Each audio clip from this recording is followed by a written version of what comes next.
My body was found in an abandoned building. The construction workers, struggling to hold back their nausea, called the police. My parents rushed from my sister Lily Lambert's celebration banquet to the crime scene. Crime scene investigator Chester Ford frowned and motioned for them to put on masks. My dad, David Lambert, was one of the top investigators the police brought in for special cases. And my mom, Stella Zimmer, was the leading forensic pathologist in Jasper City. Even though they had seen countless crime scenes, they still flinched when they saw my body. In the sweltering summer heat, my corpse had bloated significantly. My face was smashed beyond recognition, a bloody mess with no identifiable features. My entire body was covered in wounds, and only a sliver of skin still connected my head to my neck. The overwhelming stench of decay filled the air. Mom closed her eyes and took a deep breath and put on her gloves to begin a preliminary examination. Her gaze held a rare trace of compassion as she looked at my body. In life, I had never been treated so gently by her. I watched nervously as she removed the blood-stained ring from my hand. I had made identical rings for my family, but when Lily's did not fit, my parents scolded me harshly. "You're always up to no good, deliberately trying to hurt your sister." Emily, even though you're our biological daughter, Lily has been part of this family for 18 years. She will always be more important than you. Their angry voices still echoed in my ears, but I believe my parents loved me. Surely they would recognize the gift I gave them, but Mom's expression did not change. She simply instructed her assistant, Ruby Gomez, to put the ring into an evidence bag. I should not have hoped. In their hearts, I never existed, even though I was their biological daughter. My brother Eddie Lambert once told me that Mom and Dad adopted Lily because they could not find me after I was kidnapped. He said I was always their favorite daughter, but when I returned home, there was no place left for me.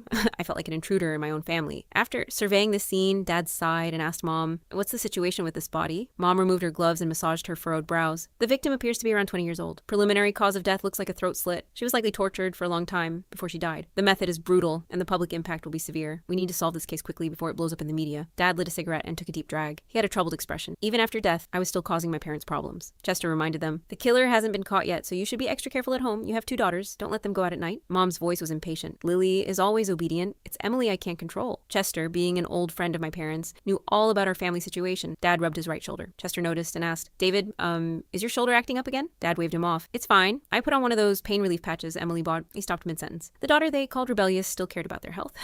Chester patted Dad on the back. "You should treat Emily better. After all, she's your real daughter." Dad shook his head. "A couple of days ago, Lily had a tennis match, and she kept asking for Emily to come watch. But Emily, she picked up the phone and then ghosted us. Lily was so worried about her sister, she only got 3rd place. Emily hasn't been home in days. Who knows if she's dead out there somewhere? Kids you didn't raise yourself just never turn out right." Hearing my parents' complaints and accusations, I felt a chill in my heart. "Mom, Dad, it was not that I did not want to come home. I just couldn't anymore. The ungrateful daughter you talked about died the day you were at Lily's tennis match. My body was now right in front of you." At the case briefing, after listening to my mom's autopsy report, the officers all had somber expressions. My death was gruesome, making facial identification impossible. The abandoned building where my body was dumped was not the original crime scene, significantly increasing the difficulty of solving the case. Dad instructed the officers to